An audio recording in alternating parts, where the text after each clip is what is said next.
Ladies and gentlemen, I am the Bear of Texas. It's my honor to welcome you to another episode of the Bear of Texas podcast.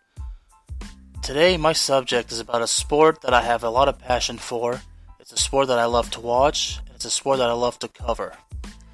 This is specifically about a documentary about Antoine Griezmann, one of my personal favorite soccer players ever, and honestly one of the greatest soccer players of all time.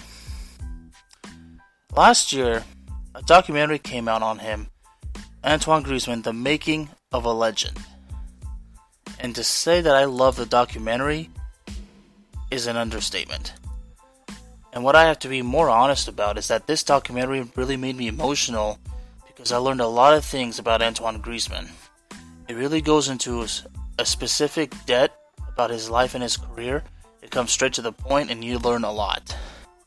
What I also really liked about this documentary, folks, is that it also focused, around his journey at the 2018 World Cup, where France was able to win their second world title, and Antoine Griezmann was a huge part of it.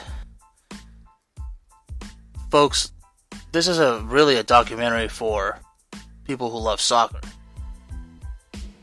And this is just, what makes this so special, folks, is that Antoine Griezmann, The Making of a Legend, which, by the way, is a very unique title. It covers the ups and downs of any modern professional football. And you get basically archive footage and interviews with not only Antoine himself, but also his dad. Because his dad had been with him the whole time when Antoine was doing his best to be successful in order to play the game. Because in Antoine Griezmann's case, his passion was soccer. There was nothing else out there that he loved more than soccer. And we learned that he was constantly being rejected by clubs because he didn't seem to have the physicality, because he was small. But in other words, he was being rejected because he was regarded as a player who just wasn't simply good enough. But Antoine Griezmann was so motivated. He had so much passion for the sport. He refused to quit. And he just became better and better and better. And ultimately, in his entire career, he has done nothing but prove the critics wrong. Ladies and gentlemen, as a sports writer, I have had the honor of covering Antoine Griezmann's career. I've written articles about him. I've talked about him before during other interviews and podcasts. Antoine Griezmann is a player that has really made an impact on my sports writing and podcasting career, and it'll be my honor to talk to you today about the documentary. Now, I know the documentary came out in March of last year, so I know it's a bit late that I'm talking about it now, but I noticed that there weren't many podcasts that were actually covering this episode, and since I have so much passion for the sport of soccer, and since Antoine Griezmann is one of my personal favorite players, who, as I just mentioned, has had a significant impact on my sports writing career, I think it's only fair that I talk about Antoine Griezmann because, well, that documentary really gets to you emotionally, man. I'm gonna be honest. When I watched the documentary last summer, I was at a friend's house in California. His name is Steve Adams. Just so you know, he's done a couple of podcast episodes with me, and he and I were watching, and man. We were both mesmerized. I mean, I know I was, and I know that Steve was, honestly. And I told Steve probably at least 10 times that I did not know that. I did not know that about Griezmann, especially regarding his childhood. I didn't know that he was constantly rejected. I thought that he had always been good. But that's the magic about sports documentaries, folks. I mean, this is documentaries in general. You learn many things that you had never anticipated. And what I love so much about sports documentaries, with the impact it has on us sports writers, it educates us in a very strong and unique way. Now, basically, it's going to have a beginning, beginning, a middle, and an end. That's how it is in the life and career of Antoine Griezmann, especially his career. And as I mentioned, it starts with the fact he was a kid who wanted to become a professional soccer player, who just apparently was not good enough, but Griezmann refused to accept that. Ladies and gentlemen, I learned first that he had hundreds of failed tryouts. But one day, something special happened in the life of Antoine Griezmann. I'm going to take a short break. I'll be right back.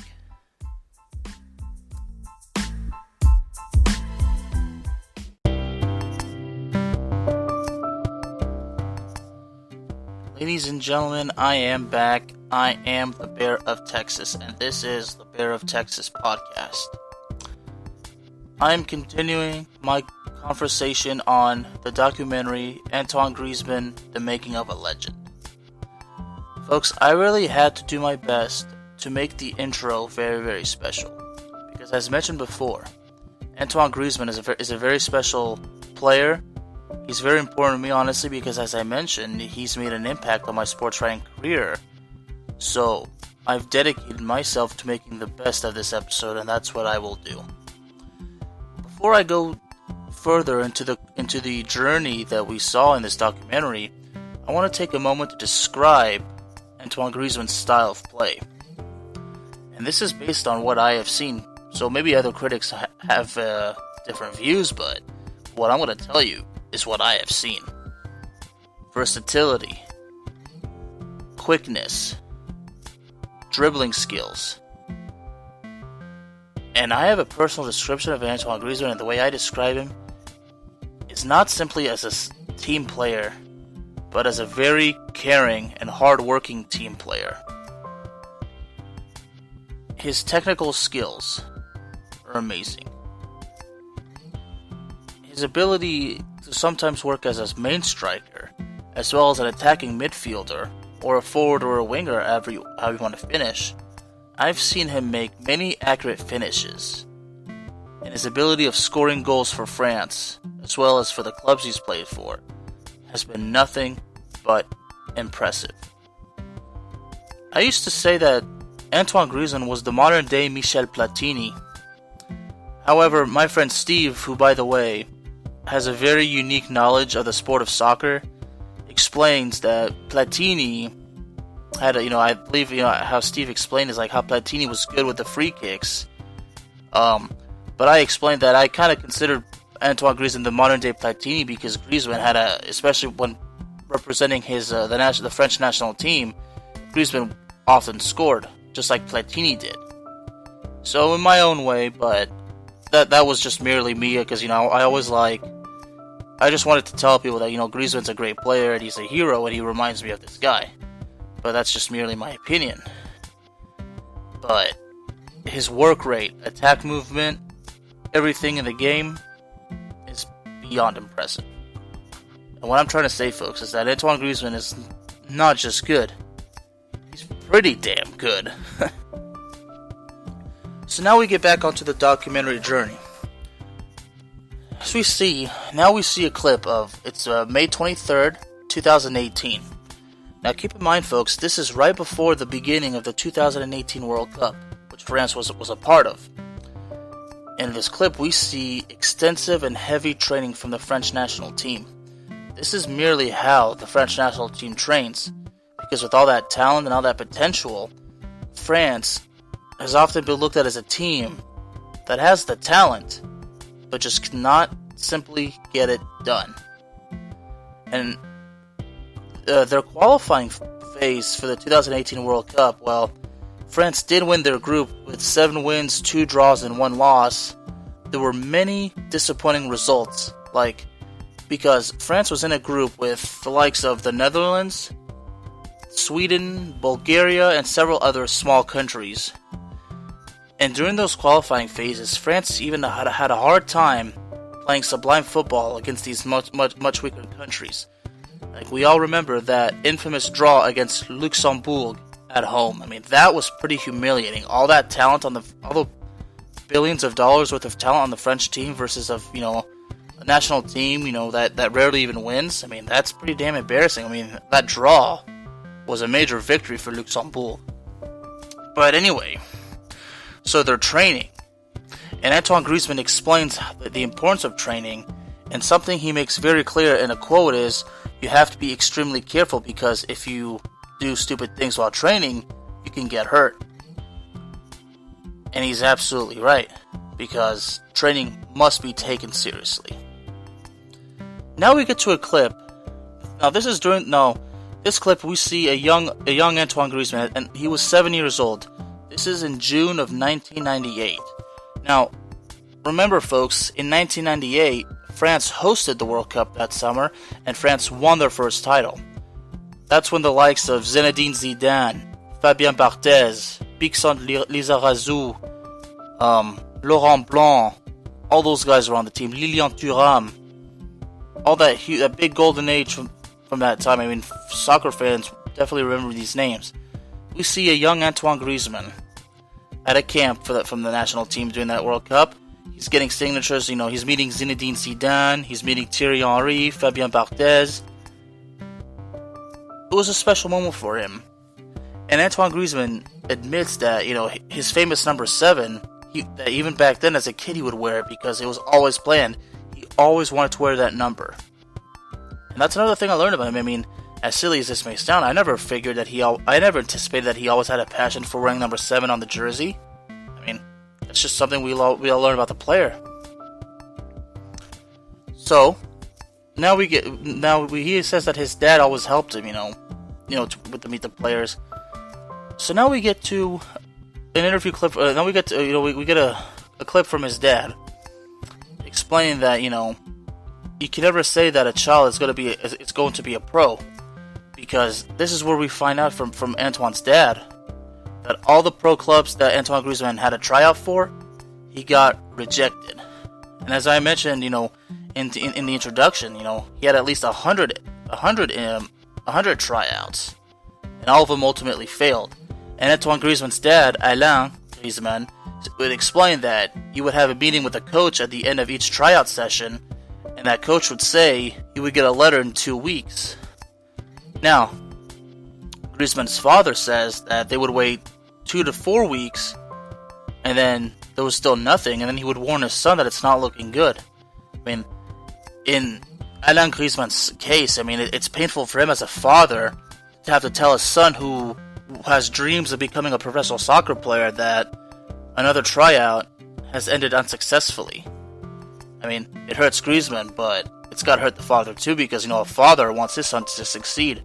A father wants his son to achieve his dreams.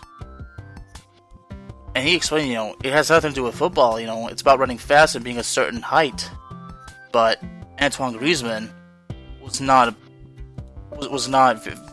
it was difficult for him because, as mentioned, he was short and he wasn't very fast. So that's why he was, looked at as a kid who didn't have what it takes, and was simply a kid that could never make it, all because, of his height and because of his speed. And of course, it hurt Antoine to, when he was told, you're too small, you're not good enough. And and here's something that really, warmed my heart, that Antoine's father says that there was times where that Antoine didn't even want to go, but I think but he would say that he would push him to go. And then he says, he took him to several cities, took him to all the camps that's all throughout France. And of course it was a difficult time, because Antoine would explain, he would go there happy, then on the drive back home, he was sad. I mean, all those countless hours on the road, traveling there, hoping you could get it done, but then being told the good news. It's a very, very difficult situation for the young Antoine. But he knows deep down inside, he's not going to fail. Now we get to a little reenactment. Well, shouldn't really say reenactment.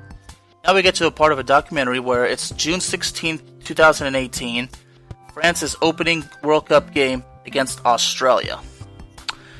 Now folks, I remember this game very well.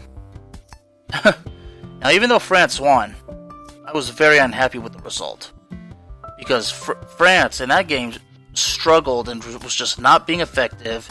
It didn't look like they were prepared, because France has a habit of, when they open a game against a much weaker a team that appears to be much weaker, something bad happens. I mean, we all remember in 2002 when France lost to Senegal as defending World Cup champions. I mean, talk about some bad memories, but this game was almost a representation, although France was able to get it done. France won the game 2-1, and Antoine Griezmann actually made history in that game. Now, keep in mind, folks, this was the first World Cup to have the VAR, the Video Assistant Referee System. So in the 55th minute, Antoine Griezmann was fouled, and at first it looked like the ref was going to wave it off, but the ref decides to check it, and France is awarded a penalty, and then Antoine Griezmann successfully converts it. So Antoine Griezmann becomes the first player to score a penalty that was decided via the VAR system. Now, a lot of people criticize that, saying, it's not a good thing, but in my case, in Griezmann's case, the bottom line is he scored an important goal for his national team. Now, we have an interview clip, here with Didier Deschamps, and by the way, y'all, Didier Deschamps is the manager of the national team, and here's another historic fact: he's the third man in history to win the World Cup, not only as a player, but as a coach. So it's very good to know that Didier Deschamps has great influence on the Antoine Griezmann, and it's an influence on all the players, because France needs a coach that's wanted as a player. Because I would always tell people, look, even though Deschamps is known for his conservative managerial skills, Didier Deschamps won the World Cup as a player. Therefore, he knows what it takes. And obviously, it takes time to build a national team, but France has had so many bumps on the road. But Didier Deschamps found a way to get his men through it. So whether you like Didier Deschamps or not, he deserves credit, because he played a huge part in helping France win its second World Championship, along with Antoine Griezmann. Now, Antoine Griezmann says he always listens to the advice that Didier Deschamps gives, and he explains, since Deschamps won it all. Deschamps did win the Champions League. He's won so many titles. It would be a mistake not to listen to the advice of Didier Deschamps. And Antoine Griezmann just explaining, all the influence. And now we see how Antoine Griezmann successfully converts that penalty kick against Australia. And then, we get to Didier Deschamps, who explains that Griezmann is, quote, a leader when it comes to attacking and technique. You see, that's just how, I didn't really describe it that way, but Didier Deschamps' information is absolutely accurate. So Griezmann, just like me, he expresses his disappointment in the game against Australia, saying, there was anger, disappointment, there was disorganization. And he explained what's really important in this case is that he says, and I quote, "We weren't a team, everybody was doing their own thing." And he's absolutely right. They were not playing as a team. It seems like the players were not trusting one another. And in France's case, when that happens, that is a huge disaster. So now we get to June 21st, 2018. France's second group stage game against Peru. Now, France has to win this game in order to be guaranteed a spot in the sudden death knockout stages. Well, not exactly sudden death, but the round of 16. This is the real elimination games. So France has to beat Peru. Now, Didier Deschamps again appears, and he explains that Antoine Griezmann finished the season late, and that he did play a lot, because that same year, Atletico Madrid, the club where Antoine Griezmann was playing at the time, had won the Europa League, which is a big championship. So Didier Deschamps explains that Antoine Griezmann was psychologically and physically worn out. Now, obviously, it's true, because playing all that soccer, playing late and then not having enough time to rest before the World Cup, that's a big deal. But I know that Antoine Griezmann was so motivated that Griezmann says, "You know what? I don't care. I'm ready to play." But Didier Deschamps, says, that he always talked to him, and Didier Deschamps expressed how impressed he is how Griezmann listens to him. We know that's the mentality and the maturity of Antoine Griezmann. And Didier Deschamps explains, that sometimes when Antoine Griezmann does something wrong, he tells him, he explains that it's for his own good. I mean, and Didier Deschamps is right about that. Yes, you have to tell a player that that's something that he's not doing right, and it is for their own good. And another way he describes it, he says that Griezmann is analytical, and what's really important is the way he reacts, because Didier Deschamps stresses the fact that Antoine Griezmann reacts positively. Like in Griezmann's case, you have to learn, you have to just move on. You can't let negativity plague your mind, because that's what leads to a downward spiral. But obviously, no one's ever going to be in top form, because things do get difficult. So what I'm learning in this case, folks, is that Didier Deschamps and Antoine Griezmann have a great relationship. And Griezmann has had so many mentors, and it's no surprise that Didier Deschamps is one of those dudes that Antoine Griezmann, loves learning from, because, as I mentioned earlier, Didier Deschamps is the third man in history to win the World Cup as a player. Oh, and by the way, when Deschamps won the World Cup as a player, Deschamps was the team captain. So he wins it as a player/captain, but also wins it as a manager. So it would be a huge mistake not to listen to advice from someone who has such, qualities in his resume. So France goes on to win their second game against Peru. It was a 1-0 game. I could take a few seconds to describe the game. Well, when I wrote an article about this game, I explained that Peru was honestly the more dominant team. I mean, Peru was, solid on defense. The goalkeeper was making saves. France just was, constantly attacking, but just could not score. Now, once France scored, Kylian Mbappe was the one who scored.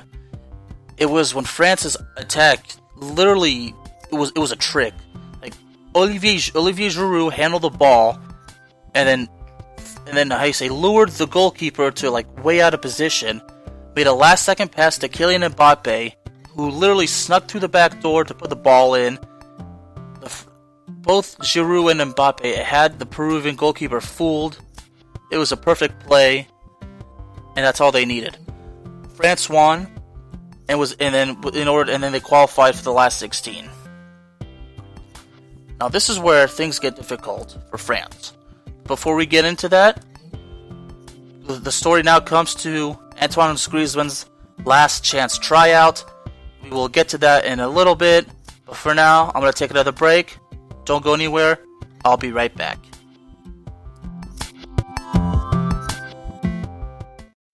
What's up? How's it going? You already know my voice. You know who I am. This is Donnie the Playmaker Songs from the Playmakers Podcast.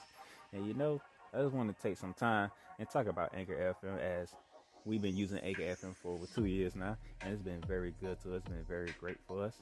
So for those of you who are trying to get into the podcast world and you need a hosting platform and you don't have the budget and you want to do something free just to try it out to see where you at, try Anchor FM. Anchor is the one-stop shop for recording, hosting, and distributing your podcast. Best of all, it's 100% free and ridiculously easy to use. And now, Anchor can match you with great sponsors who want to advertise on your podcast. That means you can get paid right away. So when you hear this, it sounds good enough. But I'm telling you right now, give it a shot. Anchor FM, by it being free, it gives you opportunity to step into the podcasting world and let you do your own thing. So if you want to give it a shot and you want to try to make some money or just do podcasting as a hobby, go to anchorfm.com/start to get started right away. And remember, once you get started, hit us up at the Playmakers Bar so we can listen to you at the show. Good luck.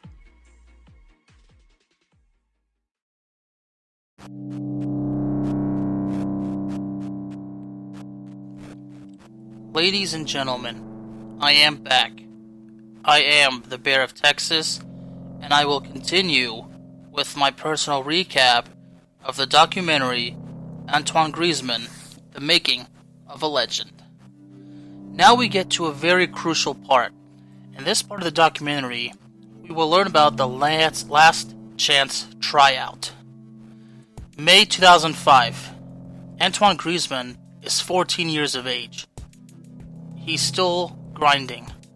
He still has all these hopes and dreams, and he's refusing to give up. So now we listen to a man named Eric, who was Antoine Griezmann's recruiter. A very important a very important piece of this documentary because this guy, along with Griezmann's father, this guy was with Griezmann all along for the ride. And he says that Griezmann was just a different type, like, a small kid, who's just, simply, he was just considered, quote, unusual. So as we get there, we learn that Antoine Griezmann is showing a little bit of potential, but his lack of athleticism is still the big picture. Nonetheless, he's just, out there on the field doing his best because, that's Antoine Griezmann.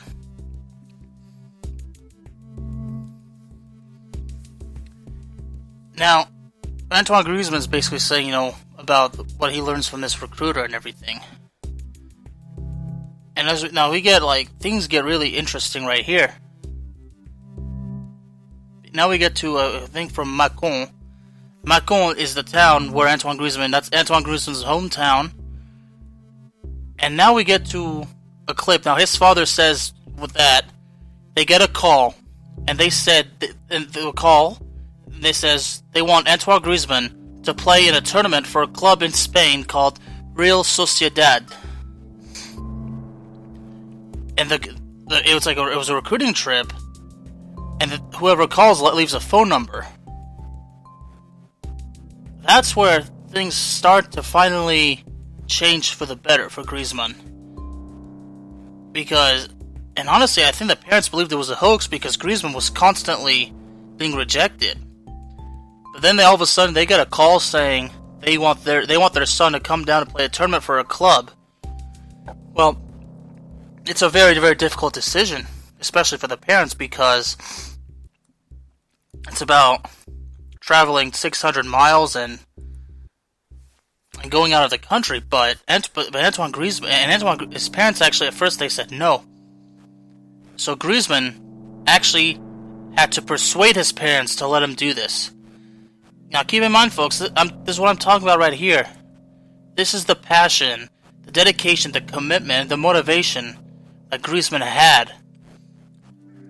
So, after finally convincing his dad, the father calls back Eric, who called and said, "We want your son to play at the tournament for Real Sociedad."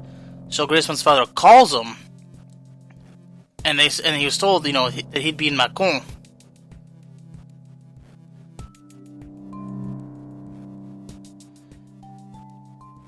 Now, things are really beginning to take a good turn for Griezmann.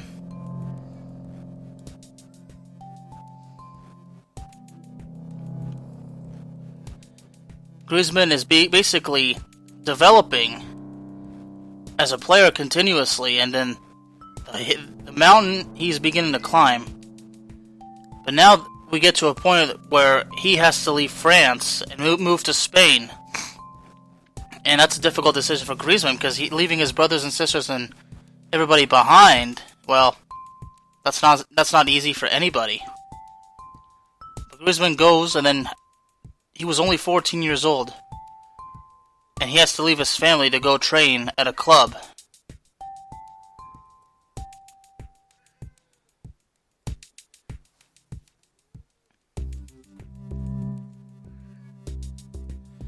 And this extensive training obviously is very difficult for Griezmann, but his parents come to a tournament and it did not go well for Griezmann.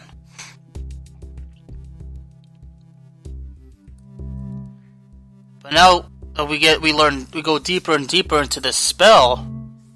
At this point, the unexpected is just simply unexpected. So Eric has to convince his family to let Griezmann stay for another year, to keep going, because he had gone this far, and it would not be good for Griezmann or anybody for it to all go astray. So we fast forward 1 year later, and this is another tournament, a tryout tournament. And as Eric explained, it was a moment of, quote, a moment of madness. So he explains one day, he gets up. They go outside. They go to a nearby wall, and they start doing some drills.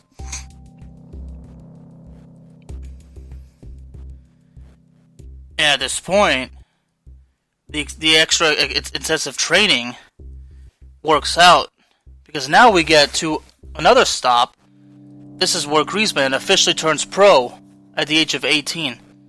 And he's playing for Real Sociedad. And at first he has struggles, of course, just like any other player.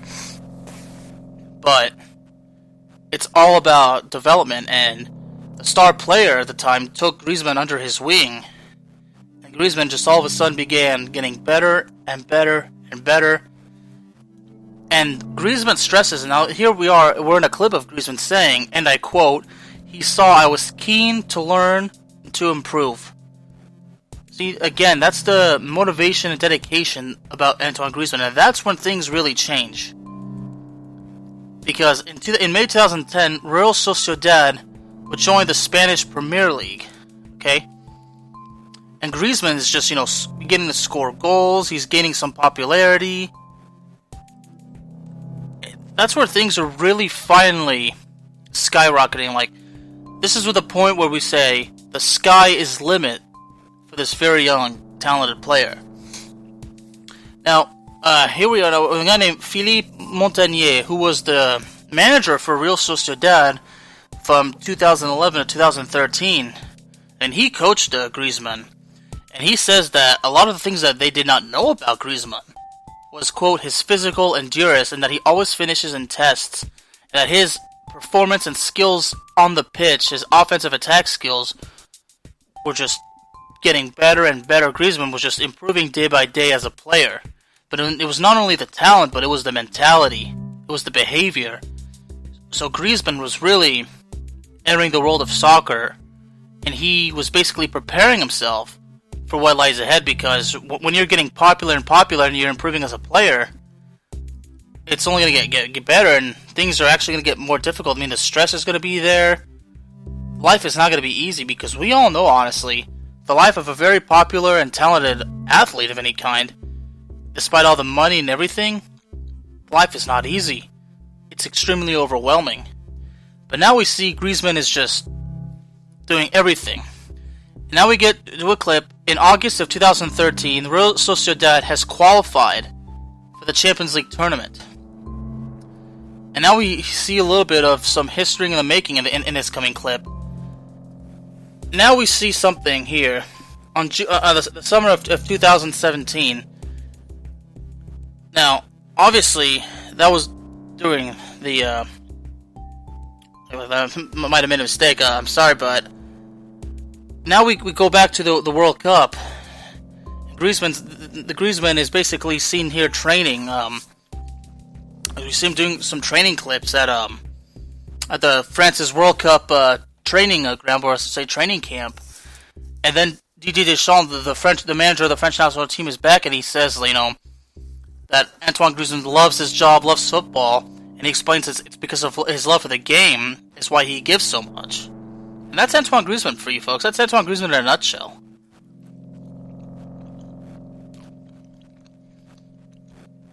Because now we get to an important part, because Antoine Griezmann is already experienced and skilled, but he's considered, quote, to be extremely sociable, because he gets along so well with his international teammates.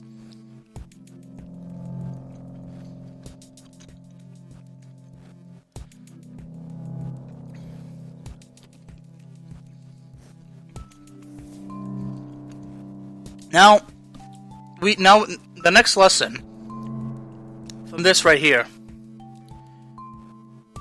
we learn. Now this is October 13th, 2012. Antoine Griezmann is not part of the senior squad of the national team. We learn here that Antoine Griezmann made a big mistake that could have ended his career, especially serving his country. We learn that with 4 teammates, he snuck out to a party in Paris. And Antoine Griezmann says, and I quote, "I stained my character, my family name. I thought I was bigger and better than the others." And Antoine Griezmann, further speculates that he felt like he could do anything he wanted. Well, here's what happened to Griezmann and the three other players he went with. They would be suspended for at least a year, 13 months actually, a 13-month suspension from national selections. Wow. Here we say Antoine Griezmann screwed up big time. And now we go back to Eric, who recruited Griezmann to Real Sociedad. He says obviously Griezmann's father was very upset. I mean, that's not surprising. But Griezmann did what he did. Now, and Eric basically explains, that it simply came to a situation where he would ask Griezmann, and I quote, "Do you want to redeem the situation? Do you want to revive your career? Do you want to make up for what you did?" And of course, Griezmann says yes. He would love to do whatever it takes. And Eric says the only way to do that is by performance on the pitch. And by God, is he right? Now, obviously, Griezmann was young. He made a mistake. He was 21 years old when the suspension took place. Honestly, I did not know this about Griezmann until I did some research on him a few years ago, and I was writing an article on him.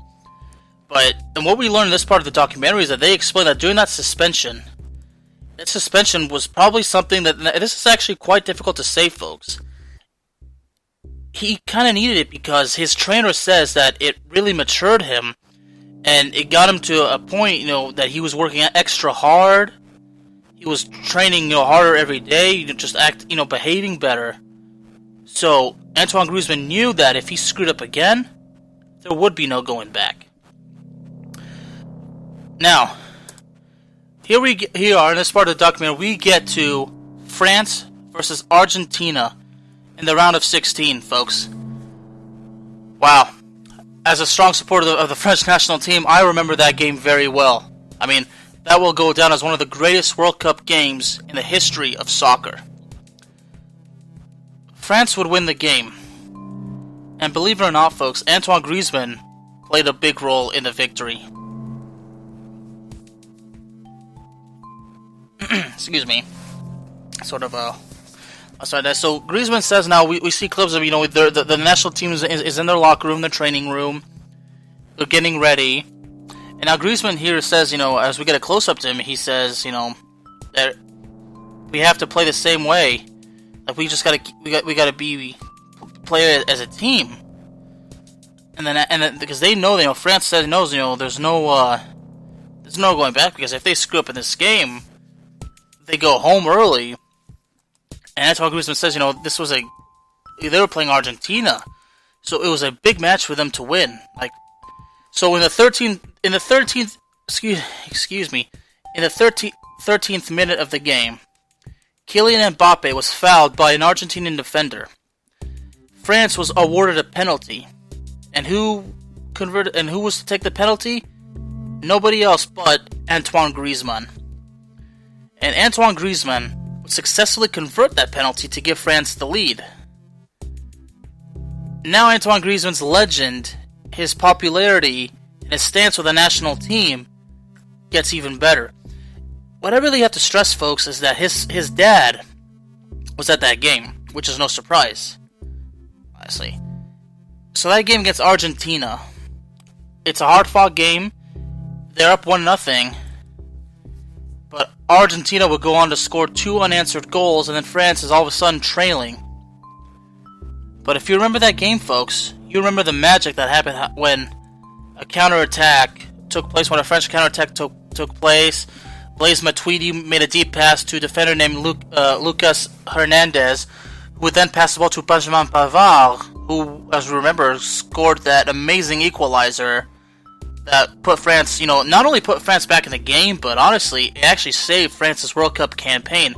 I may be wrong for saying this, but it is true. It is 100% true. That game did help France. So, Griezmann, in this scenario, Griezmann has just, coping well with his teammates, and they're all playing as a team, and they're able to get through Argentina, and then they advance to the quarterfinals. And Griezmann explains that game was a big lesson because, his confidence got even better, his motivation, and he explains that when he can win with his teammates, the confidence in everybody goes up, and that, ladies and gentlemen, that shows the true art of teamwork. That's the way you do it. That's the way you succeed in sports. It's all about teamwork.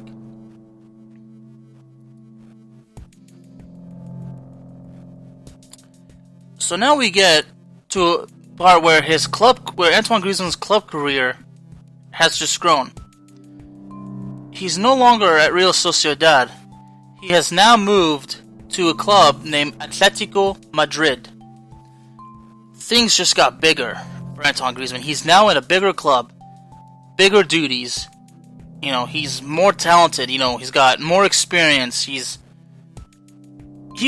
basically overall, folks. The best way to say this is that Antoine Griezmann is just a much, much better player.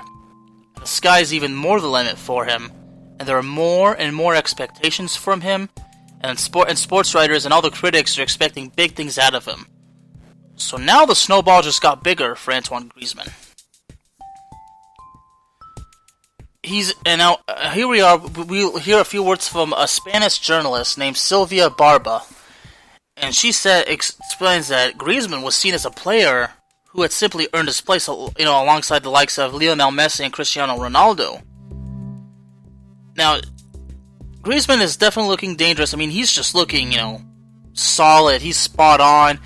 He has built a reputation of scoring goals. It's just getting, the excitement is just continuing. He's playing great, even against the likes of Real Madrid. Griezmann's just, it's not just how he scores, it's like the way he scores. His talents on the pitch, folks, it's mesmerizing. It's like enough to have people actually fall in love with the game of soccer. Now, in my case, watching him in those early days at Atletico Madrid, that's what made me, that's what caught my attention of Antoine Griezmann. Because he was putting out all these performances where he was, catching the attention of so many people. And that's how his popularity was just getting bigger and bigger and bigger. Now, Griezmann here explains that when he arrived to Atletico Madrid, obviously it was more difficult, and it was a different mentality, and obviously the training was more intensive, and it's going to require, extra hard work, a whole lot more learning. It's like I said, when you move up to the bigger clubs and, your popularity and everything is increasing, you have all these people have more expectations on you. It's hard. That's like I said, the life is not easy. And, the first months were hard because he had to adapt his, to the style of play. Diego Godin, who played with him, explains, that Griezmann had to, change his style of play because, it's different for a certain club.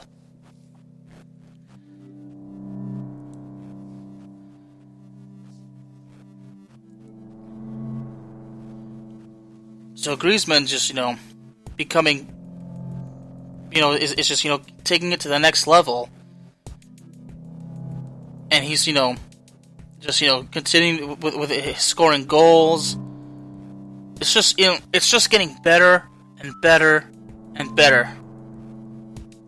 So now begs the question, what's it going to mean? Is his success at the club going to mean he's going to have success representing his national team?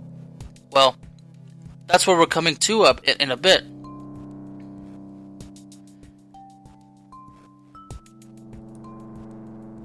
Let me go take another break, folks. I'll be right back.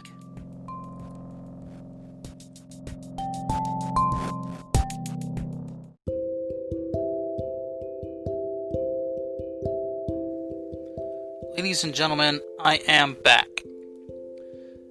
Now we get to a very important part of this documentary. I might have said this before, now another important part, but this part is crucially important. The Champions League of the season 2015-2016. Well, Atletico Madrid had quite the tournament, knocking out Barcelona in the quarterfinals, eliminating Bayern Munich in the semifinals to crown a spot in the Champions League final against their crosstown neighbors, Real Madrid. Well, the story about this situation, well, it's certainly heartbreaking, especially in Antoine Griezmann's case. But Antoine Griezmann makes a huge, has an enormous amount of success in this tournament because he would finish as the 5th top scorer, scoring a total of 7 goals, ladies and gentlemen. The 5th highest scorer in the tournament with 7 goals, playing in 1,135 minutes. Now that's like 9. That's 9 less goals than the top scorer of the tournament, which was Cristiano Ronaldo. But Antoine Griezmann's performance, it was more. Well, here's what's interesting. He scored more goals than Lionel Messi. So that's what makes it really interesting. So Atletico Madrid goes into the final. Griezmann is on fire. He has so much momentum. I mean, Atletico Madrid has so much momentum. So this is where we learned the heartbreaker, because honestly, the year 2016 was not a good year for Griezmann, and we learned why. Because we get into Atletico Madrid is in the final against Real Madrid. Now Griezmann's popularity is it's at the peak right now. Like, Griezmann's beginning to enter his prime. So we get in the Champions League final. Antoine Griezmann misses a crucial penalty kick. That's just very heartbreaking for Griezmann, because Atletico Madrid missing that penalty it changed the outcome of the game, because, well, it would have been an equalizer if I remember the game correctly. It would have been an equalizer, although even though Griezmann missed the penalty, Atletico Madrid would go on to tie the game in the 79th minute, and the game went into a penalty shootout, and Griezmann did successfully convert his penalty then. However, Real Madrid were the ones who ended up prevailing. So now Eric, who again, he was Griezmann's recruiter for Real Sociedad, says, at the Champions League, Griezmann called him and said, that he was disappointed. Well, obviously, Griezmann was disappointed because, Atletico Madrid had so much potential, knocking out Barcelona and Bayern Munich to make it to the final, only to come up short after all that hard work. I mean, it's heartbreaking. And, and the biggest regret in Griezmann's case, I mean, the hard pill to swallow for him, folks, is that he missed a penalty shot that possibly would have, it would have equalized that game earlier, and if Atletico Madrid had scored that other goal as well, with that, Atletico Madrid probably would have won if Griezmann had, converted the penalty. But let's be honest, folks. Yes, it's hard to get in the final of any competition, but sometimes things are just not going to go your way. So Atletico Madrid lost the Champions League final in 2016. Unfortunately, it would only get worse, because now we get to the Euro 16. France were the hosts of that tournament, and Antoine Griezmann, just like in the Champions League, Antoine Griezmann played a major role in helping France reach the final of Euro 16, which was on home soil. Antoine Griezmann was the tournament's top scorer and voted best player. He was on a tear at Euro 16, on an absolute tear, especially in the knockout stage. In the knockout stage. In the round of 16, he scored twice against Ireland to help France advance to the quarterfinals. Into the quarterfinals, Griezmann would add one more goal as France would advance to the semifinals against Germany, who at the time were the defending world champions. Griezmann would add 2 more goals, one of which was a penalty, And that's where all that momentum and potential is so high for Griezmann.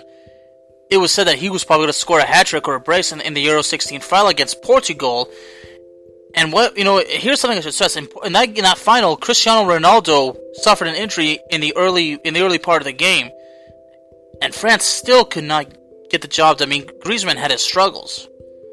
So 2016 was not a good year for Antoine Griezmann. But in his case, changes were being made because Griezmann was just going to move on to the future and not worry about the past. So here Griezmann says, and I quote, I had to have 2 defeats in 2 finals, so the third time I was going to win. Griezmann explains that he had wanted something so bad and he was going to do anything to win it. Griezmann was honestly tired of coming up short. So now we move on. Now this is 2 years later. This is May 16th, 2018. This is the Europa League between Olympique de Marseille and Atletico Madrid. Now, if in this game, I told myself, because I remember this game and I watched it, and I'm going to get to Antoine Griezmann's performance in a second. I knew that if Antoine Griezmann could play well in this game and win the game, he was poised to do well in the World Cup. Well, he did do well in this game. Atletico Madrid won the game 3-0. Antoine Griezmann would be named the man of the match, and Antoine Griezmann had 2 goals in that game. Now, the Europa League is not as big as the Champions League, but the bottom line is the Europa League is still a major championship. Antoine Griezmann won it for his club. He played great in the final, and he was made man of the match. So now Griezmann is beginning to redeem himself. He's finally beginning, all the past mistakes, all the heartbreaks in the past. It's helping him get over all of this. So now we get to, in this game, Griezmann says he had all the confidence. And in the game, he explains that he was calm. Because he says that being calm in the game, it's not going to distract you. Like I said, he would go on to score twice in spectacular fashion. And his efforts made him the man of the match.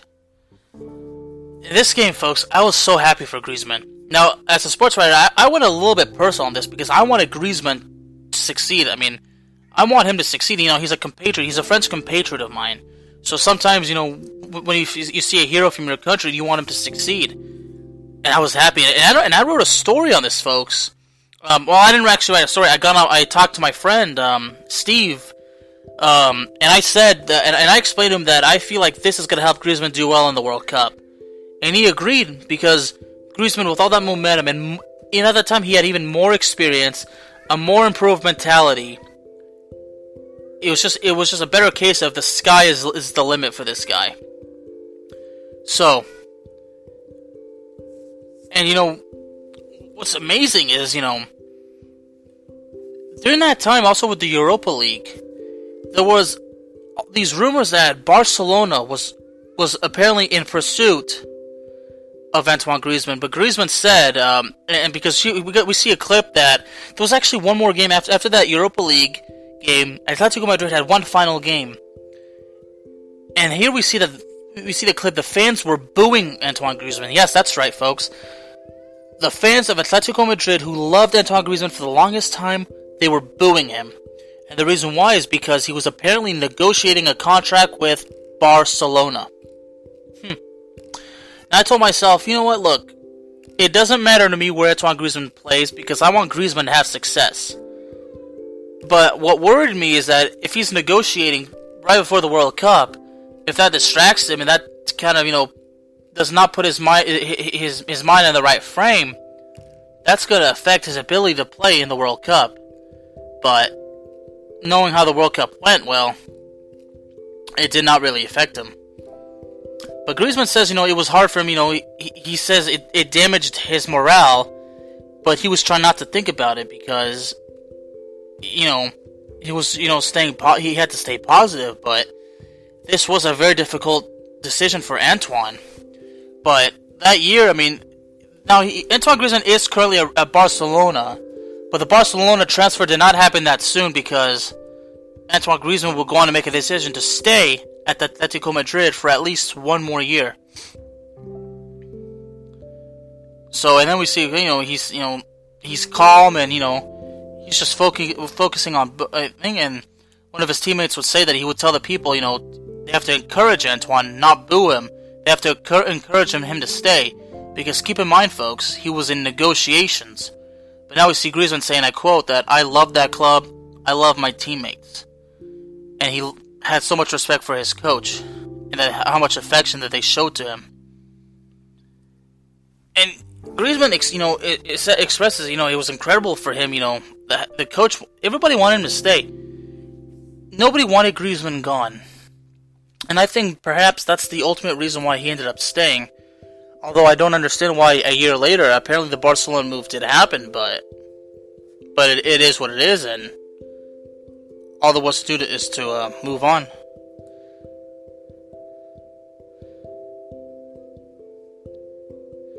So, which now brings us to the quarterfinals game, and we go back to the 2018 World Cup. France is, just getting better. I mean, France is in the quarterfinals against Uruguay.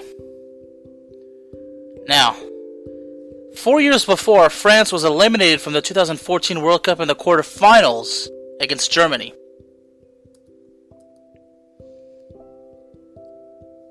In that game against Uruguay, Antoine Griezmann really had this game where he did, he just unbelievable. You see, folks, I mean, even I'm at a loss of words because I'm having this nostalgic moment, having the opportunity to talk about this documentary and kind of, reenacting in my head like the whole situation.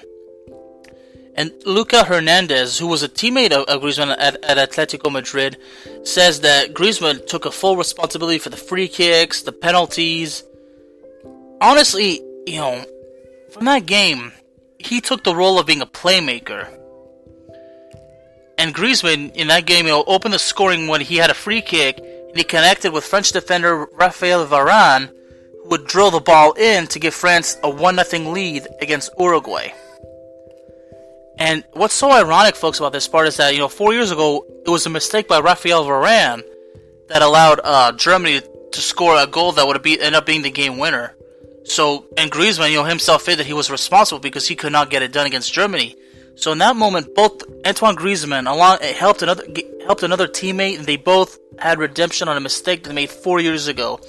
That's why I think Antoine Griezmann took the role as a playmaking teammate, folks. And Luca Hernandez says that everybody could see how motivated Antoine was, but Antoine was just, Antoine wanted to win the title not only for the country but for his teammates. Now, folks, that game against Uruguay, the second goal of that game, Antoine Griezmann scored. But if you remember, folks, if you remember how it was scored, Antoine Griezmann did not celebrate that goal. He did not celebrate that goal, and we've learned why, because he, his mentor is from Uruguay. He's had, he's had so many friends, from Uruguay, and he did not celebrate simply out of respect.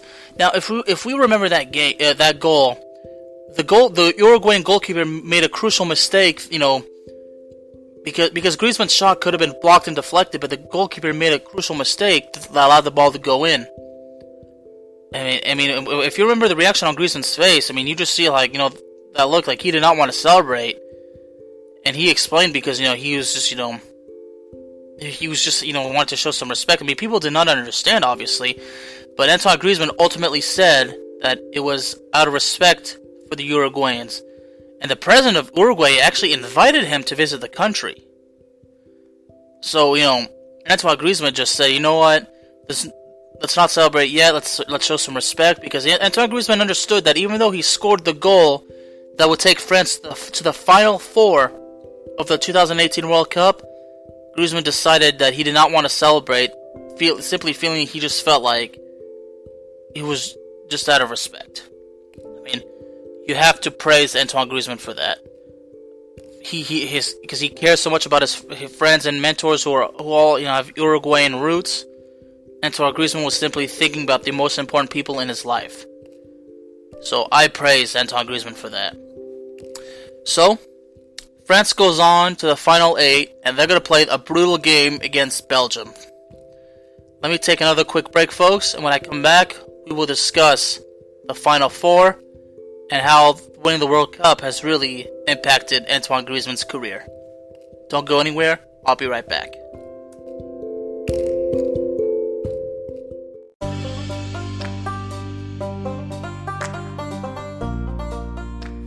Ladies and gentlemen, I am back. Once again, I am the Bear of Texas, and we get to the final phase of this episode of the Bear of Texas podcast, and we get to the final phase of this documentary.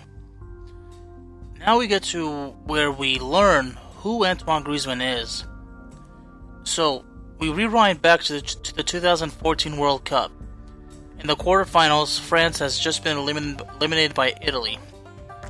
And we see an image of Antoine Griezmann, very emotional after the game. He's in tears, he's sad, he's heartbroken, he's very emotional. A publicist, or an advertiser, I should say, named Frank DePiro, explains, that Griezmann broke down like a kid, and he has a soul of a kid, and that for the French crowds, they're really into that. Well, he asks, basically, the question is, who at the time knew Antoine Griezmann? Honestly, nobody. Because honestly, I did not know him. I did not know who Antoine Griezmann was.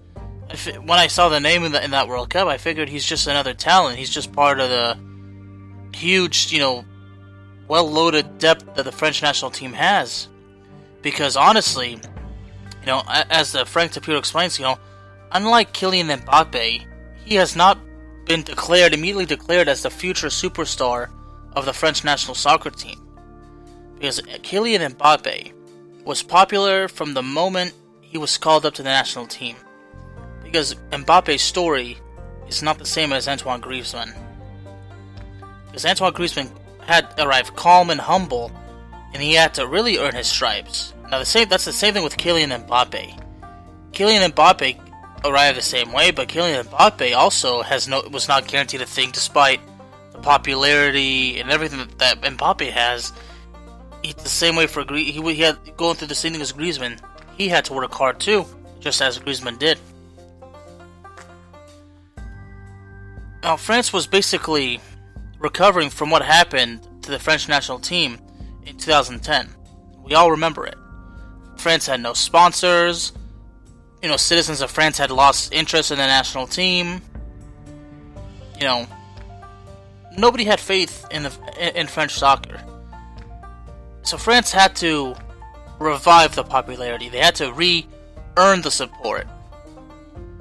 And with a successful run in 2014, despite the loss to the quarterfinals, that worked. But it was then, even though Antoine Griezmann was there, he was not well known, but at least the French national team was being admired again. People were saying, and I quote, "Maybe we can believe in this French team." But then, all of a sudden, Antoine Griezmann, begins to gain his popularity with the French national team. The French are beginning to fall in love with him. The public is beginning to love him. And Griezmann then starts becoming a huge global international name for the French national team. He's helping, as we went back, it was at Euro 16 where his presence on the team really blossomed, where the fans really fell in love with him. But we had to go back to a time where they did not know him. And Griezmann basically played a huge role in helping the French people reconnect with the national team. That's why Griezmann is a hero in France. Now we're going back to Euro 16. It was a key moment for France, but we all know what ended up happening. But Griezmann, sparks his career, from that performance. And even though France, ultimately does not win the Euro 16, Griezmann becomes one of the most popular names and most talked about names when it comes to talking about French soccer. But his career just elevated further because then at the time, he's appearing in commercials, he's doing a lot of stuff. Like, Antoine Griezmann is really becoming a global attraction. And what's the purpose of this, folks, is that this is where we learned how Antoine Griezmann went from, now the journey is pretty clear. Now the timeline is really there. He goes from a kid who was not good enough, having many unsuccessful spells, tryouts, however you want to say, until one day he has a successful one, and he is signed to a contract, and he's taking his first steps, going to Real Sociedad, to Atletico Madrid, the Champions League. I mean, now we have a very subtle and solid timeline, and we're really going on a journey. I mean, this documentary, much like The Dark Side of the Ring, it's like a ride that starts out slow, but gets faster and faster and faster. Alright. So now we get to the Final Four, the semi of the 2018 World Cup. France versus Belgium in a crucial semi-final game where France is honestly not the favorite to win. Up until that point, a lot of people say France is lucky to be where they are. But honestly, no, that's not true. France earned their spot in the semi-finals, and Antoine Griezmann played a big role in it. So now this is the chance for Antoine Griezmann. This is for him to take his international career to the next level. Help France get to the final of the World Cup and fight for the World Championship, because that's really going to define Antoine Griezmann's big moment.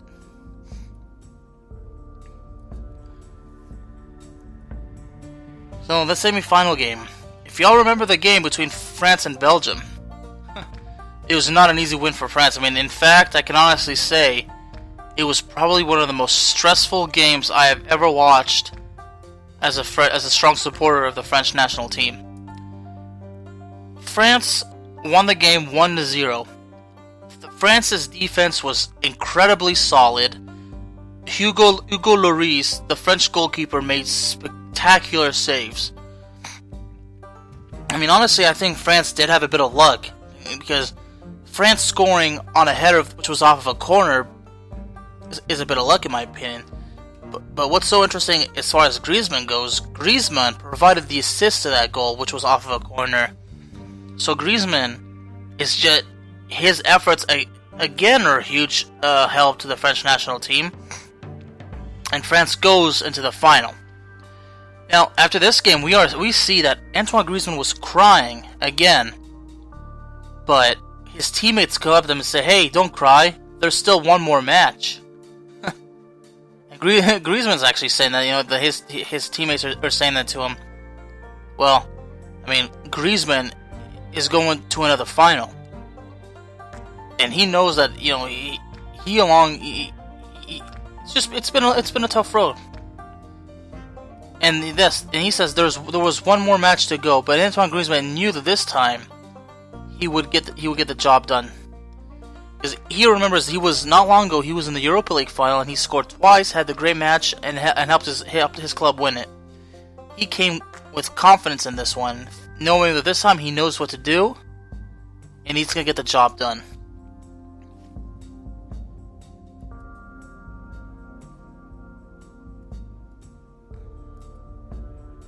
And Antoine Griezmann here is spending a brief moment, talking about how difficult it was for them to beat Belgium, because because France did not have any big chances in that match. They could not create because And then we get to that point, how Belgium was just so brutal, but Griezmann was able to help find a way to get his country to do it. So now we get to an extremely important part. France is in the World Cup final. Okay?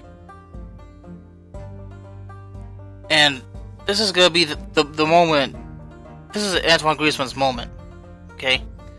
But before we get into the final, we learn a little bit something in Griezmann's personal life. Now, as y'all remember, in 2015, after what happened in Paris, the Paris attacks, France was playing an international friendly against Germany when the attacks took place. And what we hear is that Antoine Griezmann's sister was actually caught up in the turmoil of the attacks. So here we see we see a little bit of clips from that game. We hear the explosion. If y'all have seen the clip, I'm sure y'all know what I'm talking about. But the crowd and the players just had no idea what was going on outside. Absolutely no idea. And the fact is, Antoine Griezmann's sister was at the Bataclan. Remember, folks, the Bataclan was one of the attacked places, and it was one of the biggest targets in the Paris attacks. Now, I'm not sure if she was there, but she was near it. But she was, we all remember that she was, caught in the turmoil in the attack. But we learned, she was okay. I mean, he says, he tried to phone, many times, but could not get through to her. So that was a very difficult time for Griezmann because, he couldn't bear the fact that, if something happened to his sister, it would affect him as well.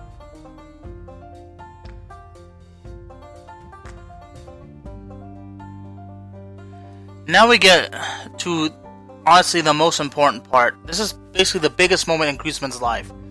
The 2018 World Cup final against Croatia. This is definitely the biggest chance, this could be the biggest moment in Griezmann's life, and it ended up being. And Griezmann says that he was just avoiding looking at the title, because he says that at the Euro and the Champions League, he eyeballed the title before the game, and he says that after he did that, he went on to lose those two matches. And he explains that in the Europa League, he did the same thing. He did not look at the title, and he ended up winning it. And he says that move works. If you don't look at the title, you're gonna win it. So Griezmann says, you can't chase if it works. And here's a very special clip. Like when the French national anthem was playing, Griezmann, along with all of his teammates, were proudly singing that anthem. It was a very special moment for not only Griezmann himself, but for all of his compatriot teammates. They wanted that World Cup title. They wanted to be the crowned world champions, and France was going to stop at nothing to ensure that the title went into their hands. France was just that hungry. Now we get to the 38th minute of the game. Now the game is tied 1-1. Okay.